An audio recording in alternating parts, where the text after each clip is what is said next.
Hello back everyone. Throughout this session we're gonna discuss about JavaScript data type conversion. What is happening if you try to add string to integer? What will happen throughout these cases? So first of all, I have to define a variable and let have x equal 5 and another one called by, and that one just have a letter. Perfect. Okay, so look at that. If we try to say let z equal x plus y, what will be the value from that? To know the value of that, we need to print it out. So I will say console.log, and here is that, please print out that value. So look at that, he print out 5a. That means JavaScript doesn't care if you are adding two numbers or adding a number and a string. Here is it, he is dealing with number 5 as just a number or as a character.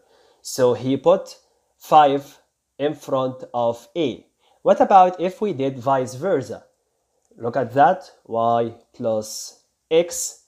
In that case, look at that, it became a5. Perfect. That means he are dealing right now with just two characters.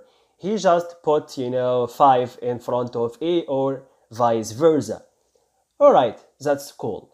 But what about if we try to add two strings to each other? So I will replace this 5 with just hello, and a later it will be world. So look at that.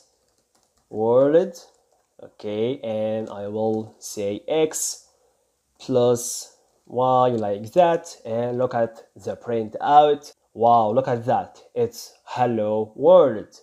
So this kind of concatenation, he concatenate the first string with the other string. Man, this is the powerful of JavaScript. So if you are dealing with a string with a number, he don't care about it. He just, give you a value out of that. And we can, sum up that as long as you are dealing with a string with any other values, if just another string or another number, string will win. So he will deal with other data type as well. They are strings, like we just saw with number 5. Thank you for watching and see you in next session.